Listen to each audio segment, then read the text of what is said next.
Tokyo wa koko wa Tokyo desu. Bonjour et bienvenue à Tokyo, plus exactement Shinjuku, le quartier des affaires de Tokyo. D'ailleurs, regardez autour de moi, des salarymen, des office ladies, des gens qui travaillent.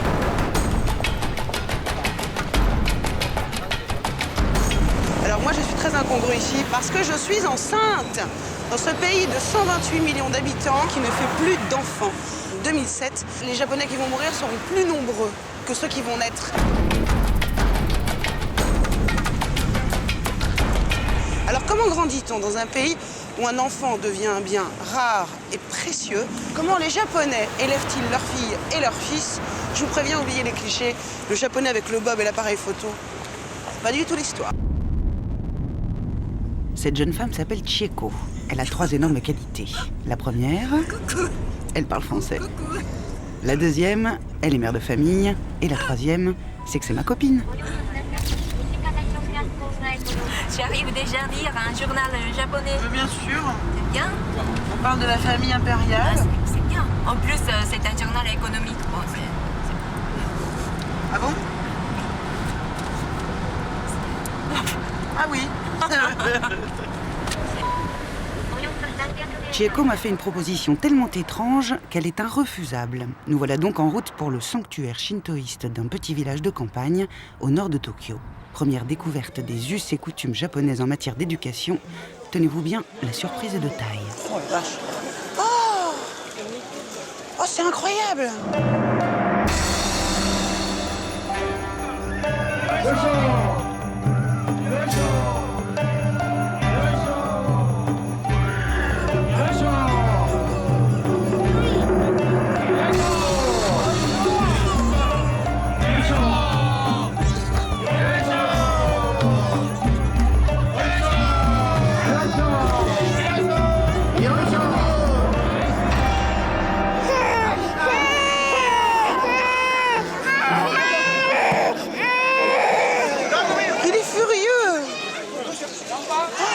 au Japon, il y a un proverbe qui dit que bon, les enfants, les bébés qui pleurent bien, qui crient bien, ils grandissent bien. Ah.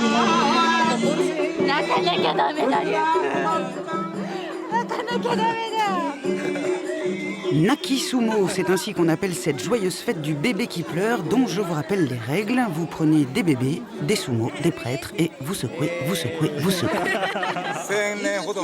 La légende raconte qu'il y a 1000 ans, il y a eu une terrible épidémie de variole dans la région. Des parents sont venus ici avec leur bébé mort dans l'espoir de le ressusciter. Ils ont prié et prié encore, et leur vœu a été exaucé. C'est à cause de cette légende, de la tradition du sumo et du proverbe qui dit qu'un bébé qui pleure grandit bien, que cette cérémonie a été créée à l'ère Edo il y a 400 ans. Et ça marche, très bien même. Là, c'est tous ceux qui attendent, là. Hein. Et chaque année, plus de 1200 bébés viennent se faire secouer pour le plus grand plaisir des parents. Mais là, il a pas 6 mois, là. Ave César, ceux qui vont pleurer te saluent. Oh là là, il a déjà gagné. Ton kimono. Mais t'es trop jolie. Mais il faut pas sourire, il faut pleurer. Suivant. Pour pleurer, c'est par là. Voilà, tu vas par là et tu pleures. Et tu gagnes. Alors évidemment, ça peut nous sembler étrange, mais en même temps, si on imagine un baptême collectif de 1200 enfants, ça ferait au moins autant de bruit.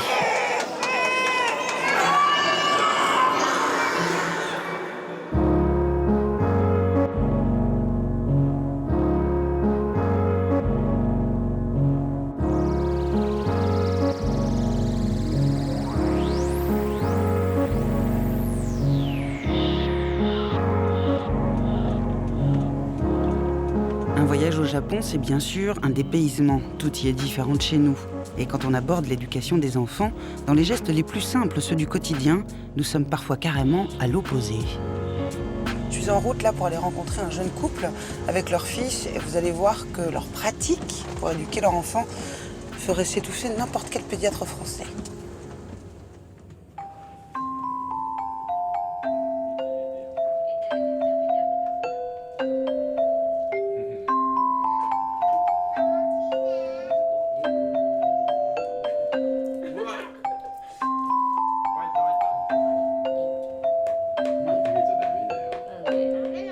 Donc jusqu'à quoi, un an et demi, on dit aux parents, vous pouvez être tout nus devant vos enfants, mais après, c'est pas bien, c'est le diable, il faut arrêter, c'est pas bien pour les enfants. Ah bon? Et pourquoi c'est interdit? C'est la pudeur, la fameuse pudeur. Nous, au Japon, on n'a pas cet interdit. Prendre un bain ensemble, ça fait partie de notre culture. On n'a pas de conscience sexuelle vis-à-vis des enfants. Pour nous, c'est normal que jusqu'à un certain âge, les enfants prennent un bain avec leurs parents. À mesure qu'ils grandissent, ce sont eux qui deviennent pudiques et qui se décident à prendre leur bain seuls.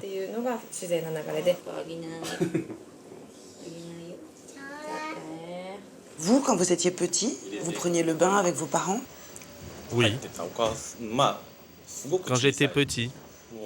Tellement petit que je m'en souviens pas très bien. Et vous? Moi, c'était jusqu'à l'âge de 10 ans environ. Je prenais le bain avec ma mère et mes 2 sœurs. On s'amusait, on discutait. Le bain, c'est d'abord pour la communication entre parents et enfants. Et puis, on n'a pas la même notion du bain que vous. Autrefois, tout le monde allait au bain public. C'était un lieu de convivialité et de communication. C'est dans notre culture. J'ai entendu dire que les enfants dormaient avec leurs parents. Est-ce que votre fils dort dans votre lit à vous? Oui, on dort avec notre fils.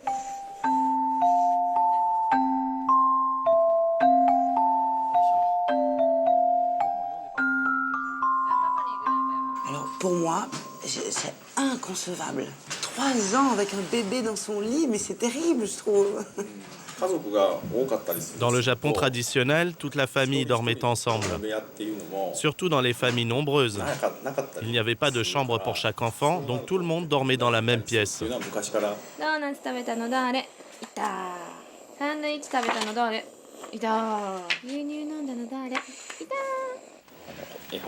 Au Japon, c'est tout à fait normal que les parents dorment avec leurs enfants. On lit un livre et on s'endort ensemble. Je crois que là aussi, la plupart des gens pensent que c'est un bon moment pour communiquer. Mais vous pensez que votre fils a quoi que le mien n'a pas? Il a la certitude absolue d'être aimé de ses parents. Ça lui donnera confiance en lui plus tard. Mais votre fils et les autres enfants français, ils ne sont pas tristes quand on les laisse seuls dans leur chambre? Tu rigoles, mais mon fils, il rêverait de dormir avec moi. Il rêve de ça. Mais mon mari dit dehors. Bon ben évidemment, je leur ai demandé comment ils faisaient pour rester aussi un couple. Ils m'ont assuré qu'ils se débrouillaient très bien, sans plus de détails. Bon ben, bonne nuit, hein. Faites de beaux rêves.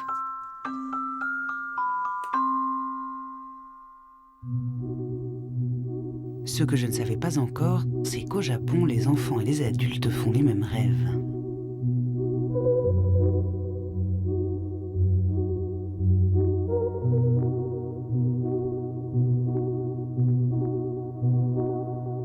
Bienvenue au Sanrio Pure Land, un des nombreux parcs d'attractions de la banlieue de Tokyo.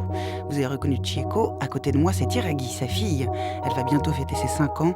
Pour son anniversaire, nous l'avons emmenée au paradis.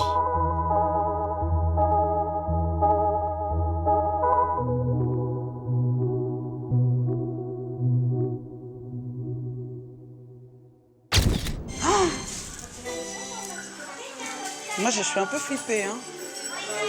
Oh, qu'elle est belle. Tu as vu? La star ici est une petite chatte en peluche avec un gros nœud rose. Elle s'appelle Hello Kitty et cela fait 30 ans qu'elle fait rêver des générations de japonaises. Je crois qu'elle est contente.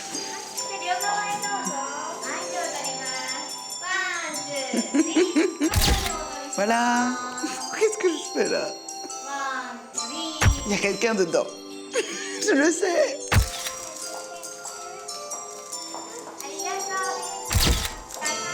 Ah oui, on s'embrasse, nous? Embrassons-nous. Voilà. Je suis émue. Merci, madame. Bonne journée. Hiragi est ravie et moi sidérée parce qu'au passage, vous noterez que visiblement les fans de Kitty n'ont pas de limite d'âge et je n'arrive pas à savoir si ce sont les enfants ou les parents qui s'éclatent le plus. Ça va? Dis donc là, elles ont plus 5 ans, hein. Elles ont 20 ans. Elles ont au moins 20 ans. Oui. Il y a une explication à ça. Elle tient en un mot, kawaii. Ça, c'est pas kitsch? Ça, je crois pas, mais bon, pour vous, oui, mais ça, c'est vraiment, pour nous, c'est kawaii, en fait. C'est mignon. C'est mignon. Oui, voilà. Ça, c'est vraiment un univers qui est un peu particulier chez nous. C'est la culture kawaii, en fait. D'accord. Pourquoi vous aimez autant ça? Ce qui est rose, ce qui est kawaii. Les Japonais sont peut-être plus attachés des choses kawaii, enfantines. On garde le sentiment comme ça. De l'enfance. De l'enfance. Et puis, bon, c'est normal.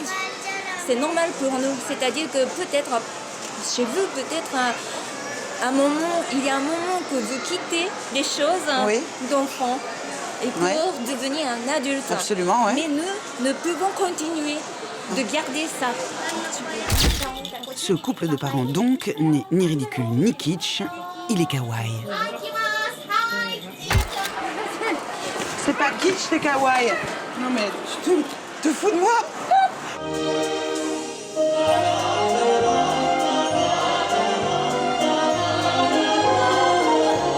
Bon allez, petit cours de kawaii collectif pour les grands et pour les petits, le show de Kitty.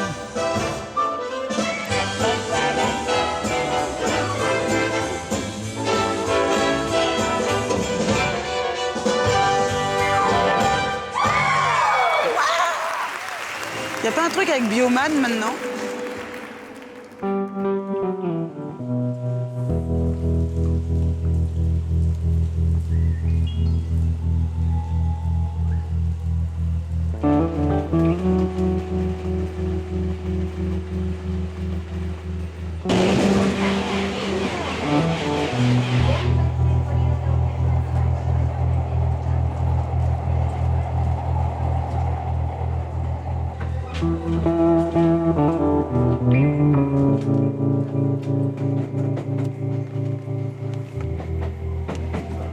Il y a une estimation qui est assez floue de 20 à 22 millions d'habitants entre Tokyo et Yokohama, qui est la ville juste à côté. En fait, c'est la même ville.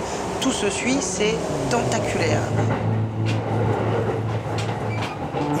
Vous imaginez que le prix du mètre carré dans une des villes les plus chères du monde est exorbitant. Ils n'hésitent donc pas à faire parfois jusqu'à 3 heures de transport en commun pour louer en grande banlieue où ils paieront moins cher, ce qui leur permettra peut-être de faire 1, voire 2 enfants. Chieko, justement, habite Yokohama. C'est là que sa fille Hiragi, vous voyez, avec des cheveux bruns et en uniforme. Bon, c'est là qu'Hiragi va à l'école. Une école maternelle privée, et pour cause, à Yokohama, il n'y a tout simplement pas de maternelle publique. Au Japon, l'école obligatoire et gratuite n'existe qu'à partir de 6 ans. Jusque-là, donc, c'est un coût supplémentaire pour les familles, même si les moins riches reçoivent une aide de l'État. J'arrive à 11h30. Comme chez nous, c'est l'heure du déjeuner. Alors, qu'est-ce qu'on mange?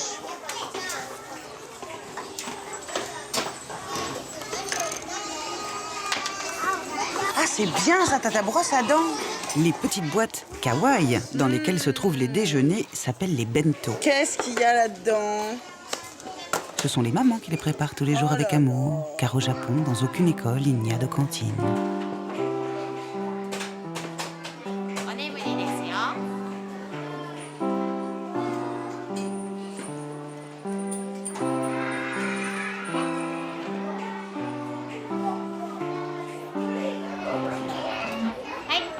Regardez bien l'horloge.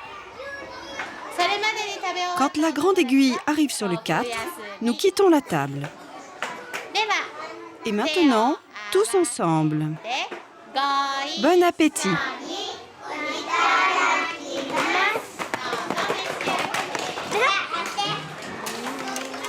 Et les petits bouts mangent avec leurs doigts ou avec une fourchette. L'apprentissage de la baguette a déjà commencé, mais ils n'arriveront à l'utiliser correctement qu'à l'âge de 6 ou 7 ans.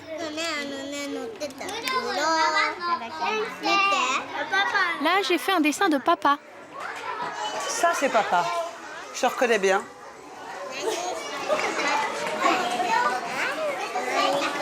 Les petits élèves japonais portent quasiment tous l'uniforme. Ils ont tous le même cartable. Ils sont même parfois badgés. Mais surprise, moi qui m'attendais à un régime sévère, strict, discipliné, nous en sommes bien loin. Il y a quelques années, la femme d'un diplomate africain avait scolarisé son enfant ici. Et une maman américaine aussi. Eh bien, elle trouvait que nous étions trop tolérants et que l'école maternelle au Japon était trop laxiste.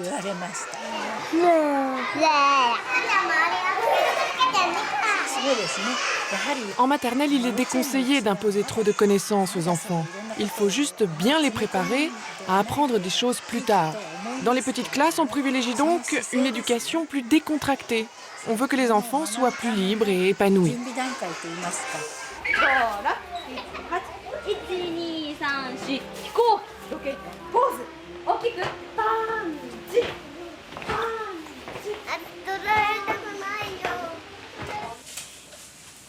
Happy birthday to you. Happy birthday to you. Happy birthday. Elle le connaît en japonais, la chanson? Elle la connaît.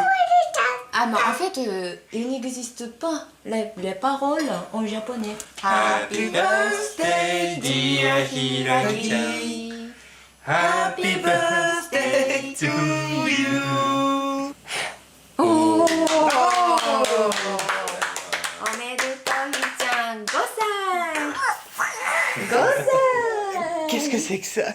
5 ans. Elle a 5 Ah, ans. Gosan. 5 歳. Go c'est 5. Ouais. Sai c'est 1. D'accord. Elle a donc 5 ans, Hiragi, et un papa prénommé Yota que je rencontre ce soir. Chieko et Yota forment un couple moderne, apparemment libéré du poids de la tradition japonaise. Alors que pense-t-il, Yota, le nippon moderne, de son rôle de père? Moi, je me lève à 7 heures. Je prends le petit déjeuner avec ma fille et je pars au bureau. Je ne rentre pas à la maison avant 21 heures. Ma fille est déjà en train de se coucher. Je la vois rarement plus d'1 heure par jour pendant la semaine. Mais c'est mon rôle en tant que père. Je dois soutenir économiquement ma famille jusqu'à ce que Hiragi devienne adulte. Et quel est le rôle de la maman? Là, je parle pour moi. Ce que je voudrais, c'est que ma femme s'occupe le plus longtemps possible de ma fille, afin qu'elle puisse s'épanouir. Je ne peux pas concevoir la société autrement. Il est certain que ma façon d'être père est conditionnée par les traditions japonaises. Moderne, Yota, mais pas rebelle. Un homme, ça travaille, donc un père, ça travaille. Mais est-ce vrai de tous les papas nippons?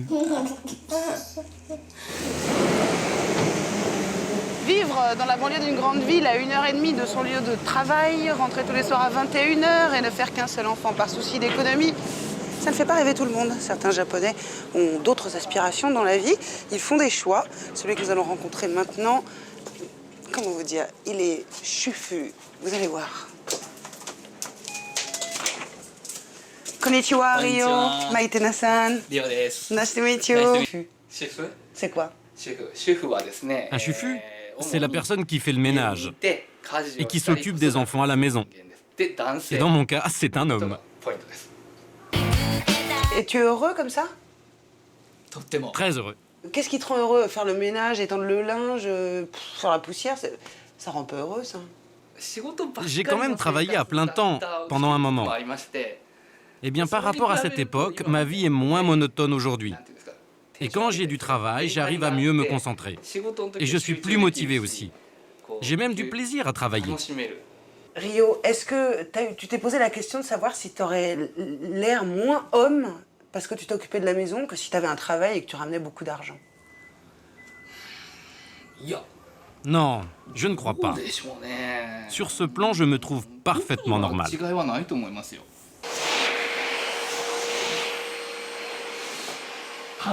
Tu sais, la moitié des hommes ne me comprend pas, mais je crois que l'autre moitié m'envie.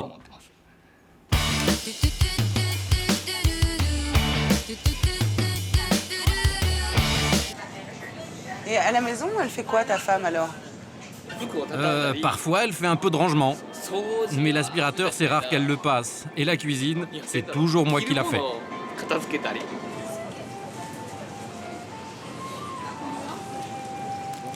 Elle rentre à quelle heure ta femme, le soir? Ce soir, elle rentrera vers 11h. Oh, mais c'est hyper tard. Oui, c'est vrai qu'on n'a pas beaucoup de temps pour nous. Et c'est toi qui emmènes le matin ta fille à l'école et qui va la rechercher tous les jours? Oui, à 100%. Pas de commentaires ni sur sa taille, ni sur la mienne.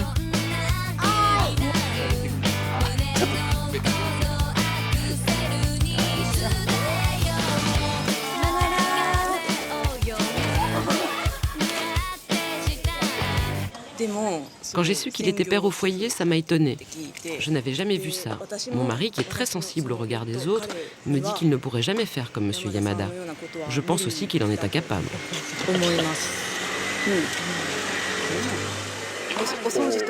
Moi, j'envie sa femme. C'est un expert en tâches ménagères. Et ça, il n'y a pas beaucoup d'hommes japonais qui en sont capables. Je l'admire. J'aimerais bien avoir un mari comme lui. Ah, il a l'air content. Yeah, nice. Il est bien? Yes. Oui, il est bien. C'est comme une mère. Oui, comme une maman. Il pourrait devenir mère. Ce serait parfait si en plus, il pouvait accoucher et allaiter. Et comme tous les soirs, Kanako va dîner seule avec son papa. Il y a 80 000 hommes au foyer comme Rio au Japon. Ils restent évidemment extrêmement minoritaires et marginaux, mais leur nombre a quand même doublé en 5 ans. Ça bouge au Japon.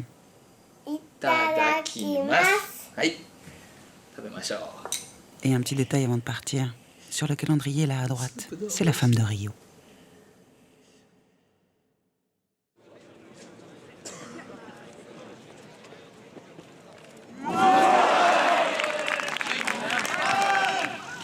Tu vois, grand bébé, si t'étais japonais, à partir du moment où tu serais au collège, toi aussi tu ferais la fête du sport. Ils font ça dans tout le Japon aujourd'hui. Tous les écoliers et lycéens japonais font la fête du sport. Ça date de l'ère Meiji, c'est fin 19e, 1862, quelque chose. Meiji, c'était un empereur.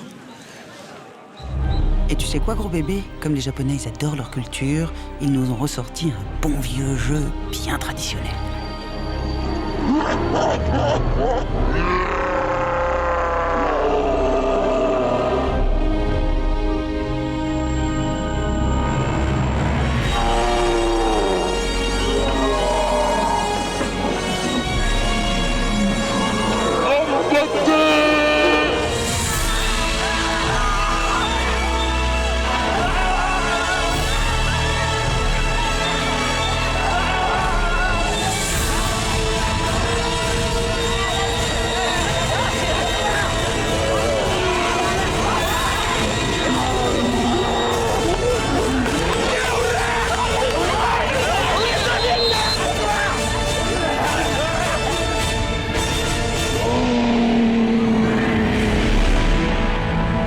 La fête du sport, c'est là que j'ai rencontré Daisuke.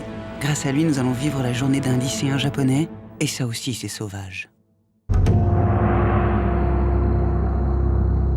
Dans la maison familiale encore endormie, Madame Hidaka, la maman de Daisuke, levée la première, prépare le bento.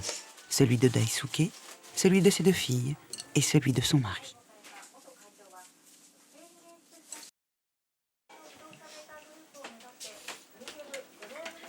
Daisuke et sa sœur Yuki prennent leur petit déjeuner les premiers. Suivront le père et l'autre sœur de Daisuke, mais un peu plus tard.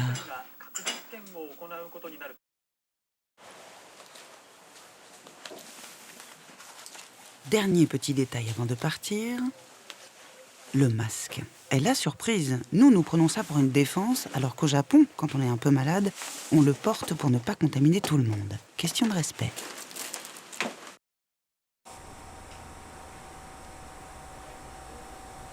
Comme la moitié des enfants du pays, Daisuke étudie dans une école privée.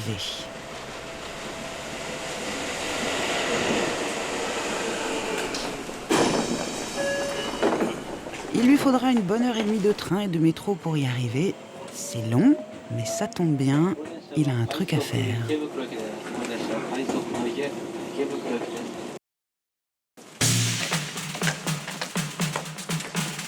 Allez, courage, encore 800 petits mètres à pied et Daisuke arrive au lycée Nakano en même temps que 1000 de ses camarades. Un établissement de garçons, mais en général, l'école est mixte au Japon. Par contre, l'uniforme est partout censé gommer les différences de classe sociale, et ce, jusque dans la tongue, modèle unique, obligatoire.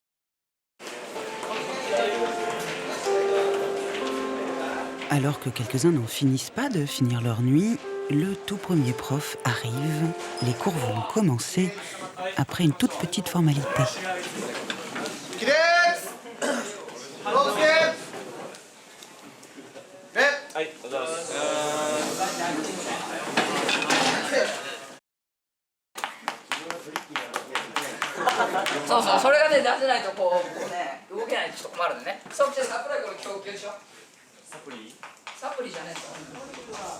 On ne rigole plus. Daisuke est en cours, il a commencé à 8h30, il va finir vers 15h30. Il a 6 cours qui vont se succéder, il reste dans sa classe et les professeurs viennent. Et puis après, à partir de 15h30, comme tous les lycéens et collégiens japonais, ils vont enchaîner avec un atelier. Ce sera soit du sport, soit de l'art, soit de la musique.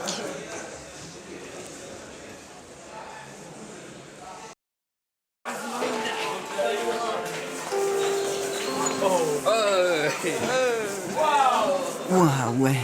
Après 4 heures de cours, c'est la pause. Au Japon, comme chez les petits, les élèves vivent dans leur classe. C'est pas réglementaire, ça, hein?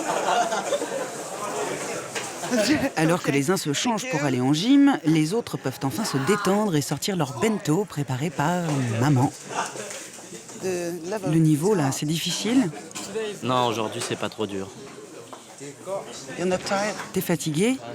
T'as pas envie de dormir? J'ai dormi. T'as dormi? Mais quand? Entre les cours.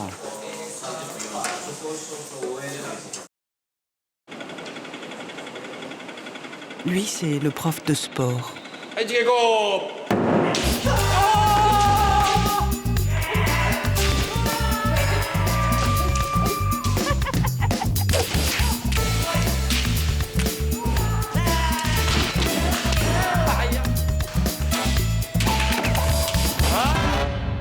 C'était du kendo, le sabre japonais.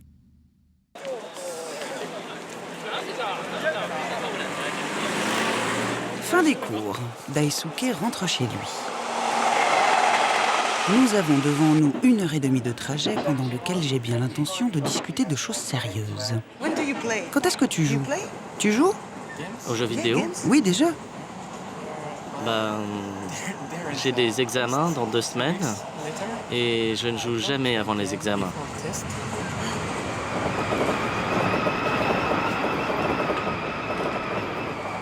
Et tu n'aimerais pas avoir une petite amie? J'en ai pas besoin. Pourquoi?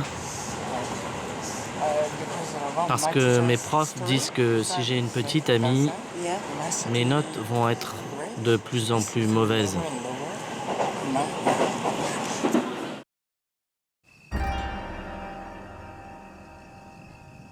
À la nuit tombée, c'est l'heure du juku. Le juku, ce sont les cours du soir où vont la majorité des jeunes japonais, parfois dès l'école primaire. Sans eux, pas de réussite possible, pas de ticket d'entrée pour les meilleures universités.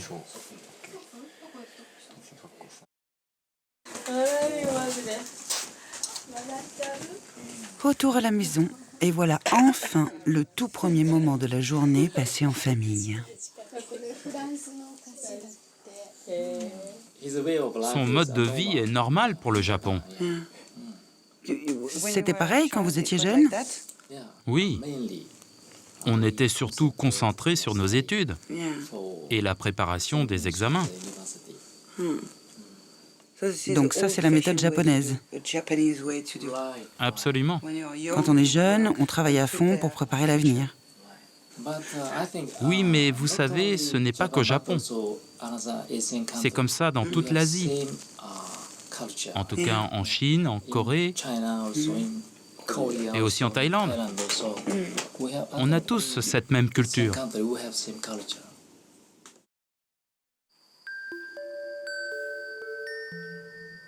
23h, ça n'est toujours pas l'heure du fun, c'est l'heure des devoirs. Je vous rappelle que Daisuke est levé depuis 5h30 et c'est comme ça tous les jours. Oui, eh ben moi je vais me coucher.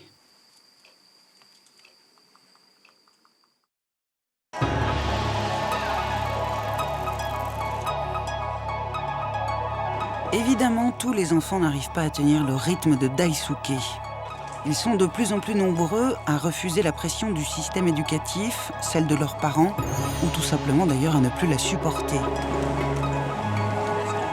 la concurrence entre les élèves est telle qu'elle provoque l'ijime, autrement dit le bizutage, les humiliations et la mise à l'écart du groupe, insupportable dans la culture japonaise.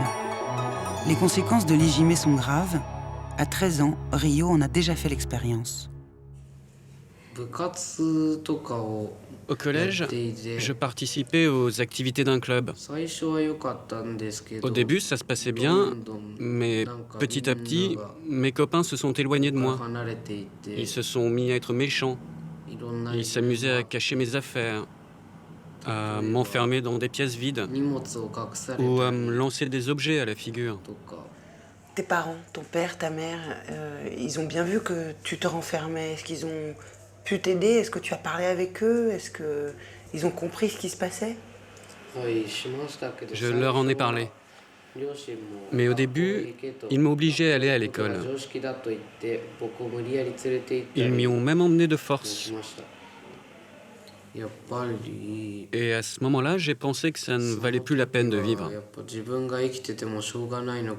J'ai fait plusieurs tentatives de suicide.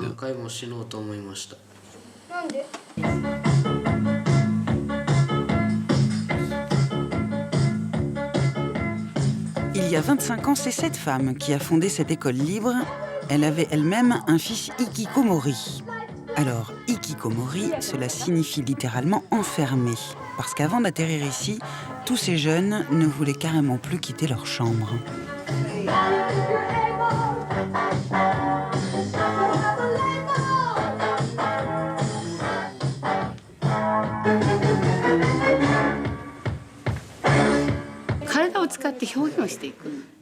L'expression corporelle, c'est très important. Ça leur permet de développer leur corps, mais aussi de s'amuser et surtout de s'exprimer.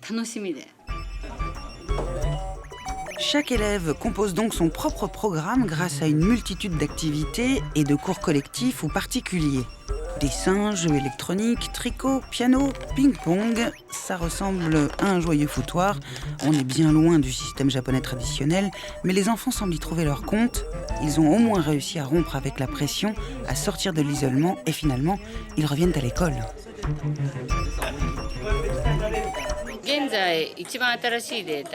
Selon les dernières statistiques du ministère de l'Éducation, 122 000 écoliers et collégiens ne vont plus à l'école. Ces enfants ont besoin d'un endroit où aller, ou bien ce sont leurs parents qui font la démarche. Ils sont de plus en plus nombreux, mais les chiffres officiels ne sont pas fiables. Ce que l'on sait en tout cas, c'est que le nombre d'écoles libres est en forte augmentation. Il y en a déjà 500 dans tout le Japon.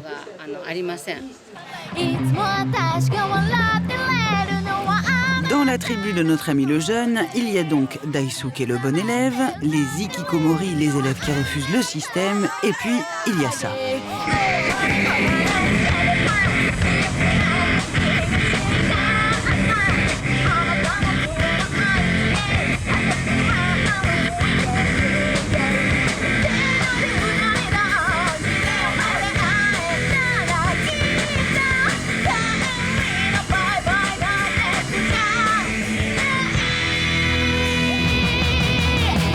Harajuku, un rendez-vous tokyoïte incontournable. Des dizaines de jeunes filles venues de banlieue se retrouvent tous les dimanches ici. Ce sont les cosplays, costume players. Elles se déguisent en personnages de manga pour échapper au modèle nippon conforme.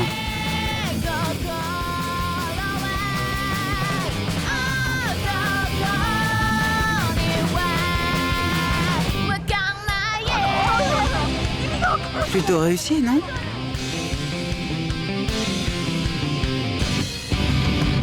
Kawaii, kawaii. Kawaii. Kawaii. Ah oui, à part la laisse. Ah oui, dis donc. Et quel âge vous avez? 13 ans. Et moi 14. Et ton père, il sait que tu es comme ça? Oui, oui. Hi. Il sait.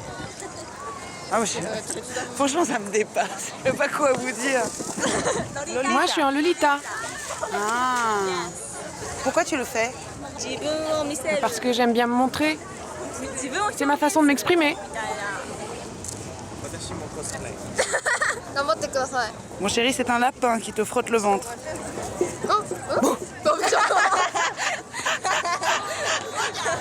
Alors là, je crois que nous sommes au pays de Candy, vous voyez. Hop. Ah. Quel âge avez-vous? 15 ans. On a 15 ans. Et pourquoi vous faites ça? Parce que c'est kawaii. Moi, je voudrais rester une enfant. Pourquoi vous voulez absolument rester des enfants et pas devenir des grandes personnes? Parce que les adultes ne rêvent plus. Ils ne rêvent plus. Moi, j'aime pas la réalité. J'aime le monde imaginaire. Tu veux pas avoir la même vie que ta maman? Ah non, ça jamais. Raconte-moi pourquoi. Parce que c'est pas marrant. Ça craint. Ouais, ça craint. Et regarde. Moi, je m'éclate. Toi, tu as pas envie? Non, non, moi je veux pas d'enfant. Pourquoi? Je veux rester libre.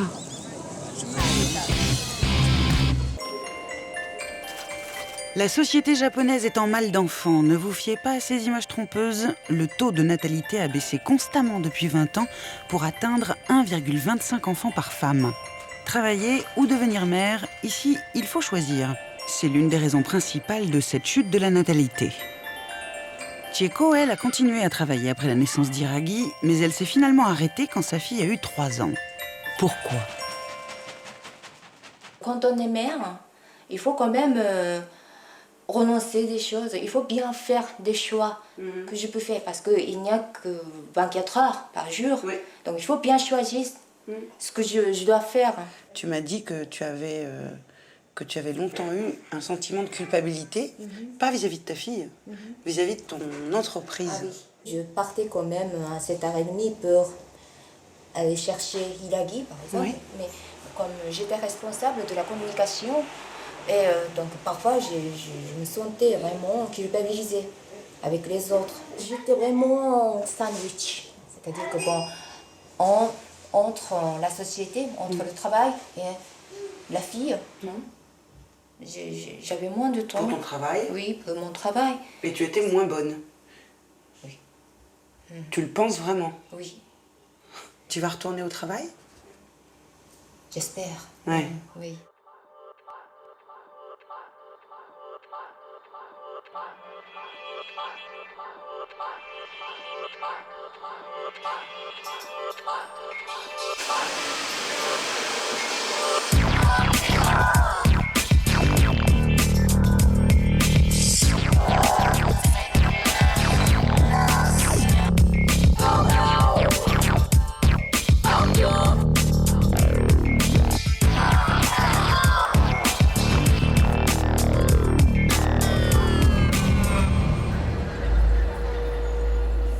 Les Japonaises sont de plus en plus nombreuses à faire un choix contraire à celui de Chieko, celui du travail contre celui de l'enfant, autrement dit, la grève des ventres.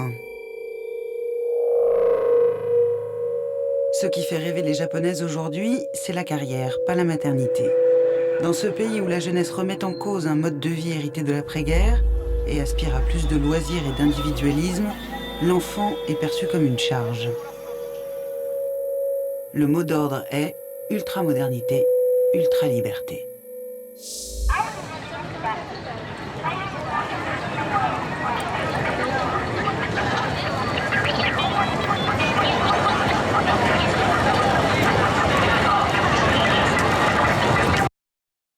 It's only 6 months. あと3ヶ月も暑い。もうbig? Yeah, of course.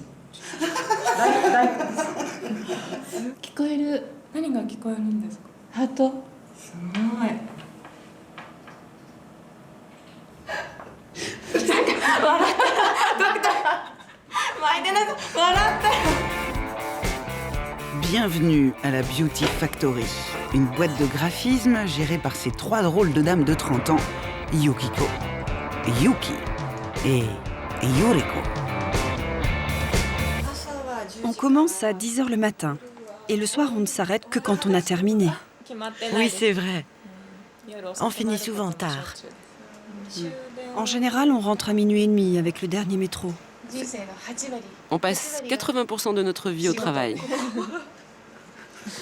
On est comme une famille. Vous vivez ensemble, en fait. Hein. Et moi, je vis sur la même planète, mais pas tout à fait dans le même monde. Pour Yukiko, Yuki et Yoriko, je suis un alien. Des enfants et du travail en même temps, et blonde en plus. Ça n'est vraiment pas japonais. Vous pensez sûrement qu'à nos âges, nous devrions déjà être mères. Mais nous sommes complètement prises par le travail. Moi, j'aimerais vraiment avoir des enfants, mais en travaillant, c'est dur. Certaines femmes renoncent même à l'idée d'avoir des enfants parce que si elles quittent leur emploi pendant quelque temps, leur carrière sera compromise. C'est vrai que c'est moins fatigant d'élever un enfant quand on est jeune. Mais financièrement, on n'est pas encore prête. Moi, je n'aurai pas d'enfant avant 35 ans. Je l'ai décidé il y a 10 ans parce que je veux être sûre que je pourrais l'assumer. C'est vrai qu'on travaille beaucoup pour le moment. Mais quand notre société aura vraiment décollé, comme nous sommes toutes les trois des femmes, on pourra faire des enfants à tour de rôle.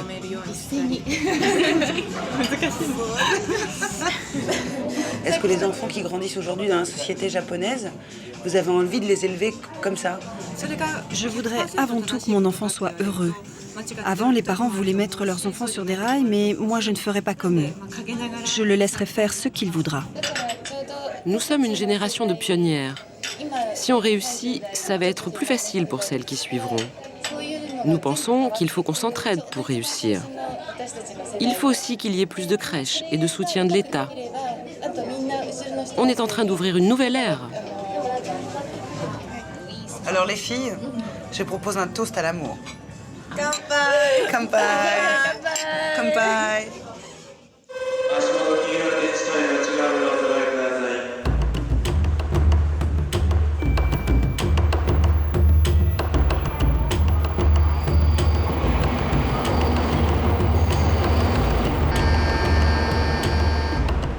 Autant vous le dire tout de suite, avant de quitter le Japon, je me suis fait plaisir. Pas en montant dans le Shinkansen, le TGV japonais, non, mais en allant à la rencontre de mes congénères, les femmes enceintes. J'ai fait un petit détour par la maternité d'Okazaki près de Nagoya, une maternité qui n'est pas tout à fait comme les autres.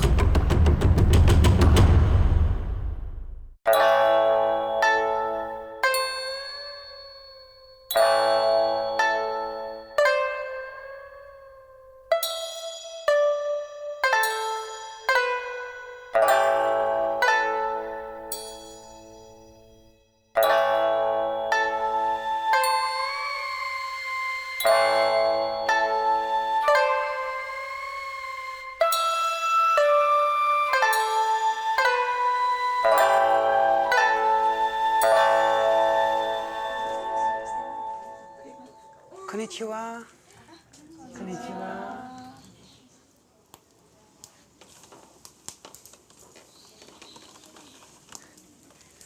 Oh, ça va être difficile de s'asseoir comme ça. Alors comme ça et comme ça. Qu'est-ce que vous faites là autour du feu? Nous nettoyons les portes en bois avec ce torchon. On fait des mouvements. Ça s'appelle le squat. Ça sert à consolider le bassin. Et puis on essuie le sol dans cette posture. Ça permet d'assouplir l'entrecuisse. Ça nous prépare à l'accouchement.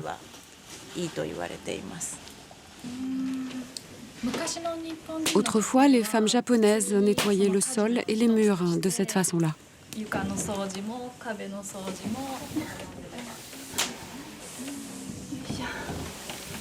Et vous faites beaucoup d'autres exercices différents?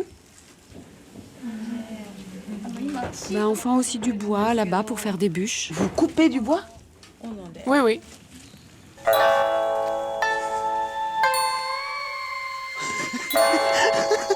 Tout va bien. Waouh! C'est beau. Rien n'est garanti. Au Japon, on ne trouve plus d'environnement comme celui-ci. Je retrouve avec nostalgie les valeurs d'antan et je suis sereine. Ici, je me sens très japonaise. Mais quel est donc le gourou de cette étrange secte, celui pour lequel ces femmes en fin de grossesse sont prêtes à revenir au 19e siècle?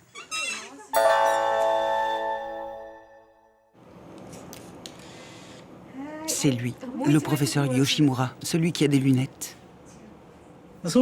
Les femmes aujourd'hui ne font plus d'efforts physiques. Elles mangent mal, elles s'amusent trop. Elles sentent qu'elles ne peuvent plus accoucher par leur propre force et ça les stresse. Du coup, elles veulent que les docteurs les aident. Mais ce ne sont pas les médecins qui font accoucher les femmes, c'est le cosmos. Et quand il prône le retour à la tradition, le professeur ne s'arrête pas aux exercices d'assouplissement. Waouh!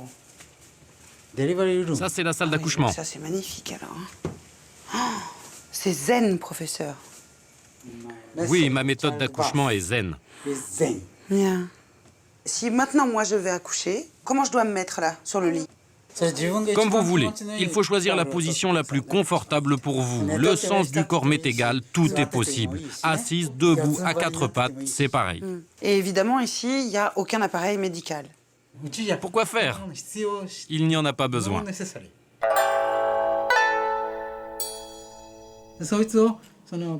Dans la culture japonaise traditionnelle, on considérait que la souffrance aidait la personne à s'élever. Et aujourd'hui, on utilise la technologie médicale pour soulager la douleur.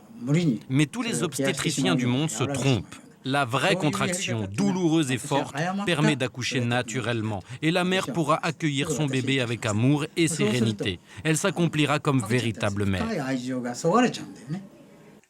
Et comme nous ne sommes pas obligés de le croire sur parole, ce n'est qu'un homme, écoutons plutôt une jeune femme qui vient d'y passer.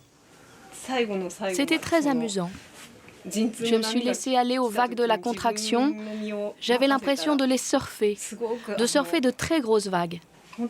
C'était vraiment agréable.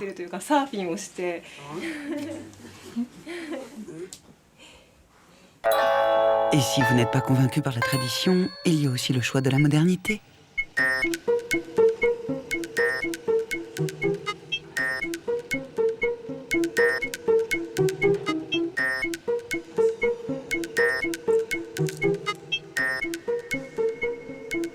Elle nous regarde et tout. Oh, elle me regarde. Konnichiwa. Ah, c'est pas vrai. C'est une fille, hein? Mon Dieu. Oh, tu donnes la main? C'est incroyable. Hello. C'est une étrange sensation. C'est quoi la différence entre un bébé et Posy? Un bébé et Posy, c'est pareil pour moi. Je crois que beaucoup d'artistes ressentent la même chose. Nous ne fabriquons pas un objet, mais nous recevons quelque chose de divin qui nous inspire et qui nous fait engendrer, ou même enfanter. Donc vous, en créant Posy, vous donnez la vie? Oui, tout à fait.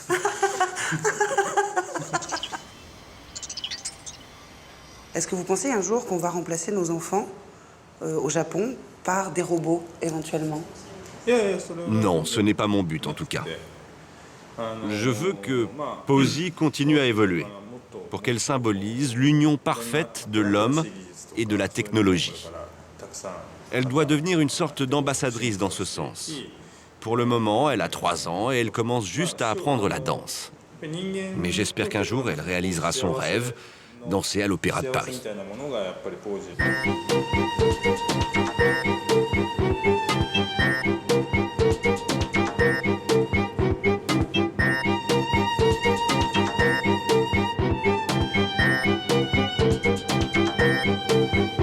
Vous me la donnez? Donnez. Non. Non, you don't give it to me. Non. Vous l'aimez?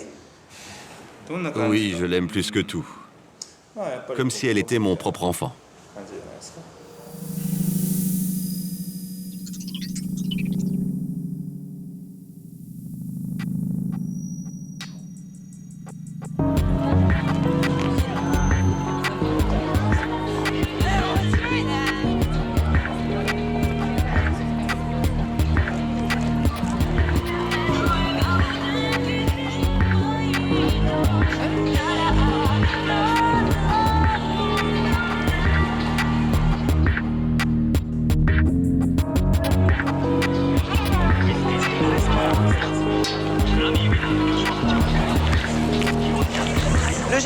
traditionnel kimono, samouraï, geisha, c'est bel et bien terminé. Je crois que vous l'aurez compris, les enfants japonais grandissent dans une société qui est en pleine mutation.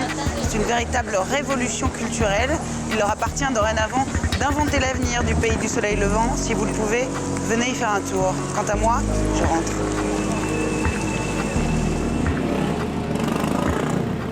Je suis enceinte. 128 millions d'habitants dans ce pays et on ne fait plus d'enfants. L'année prochaine, en 2007, figurez-vous que j'ai peur, ils arrivent.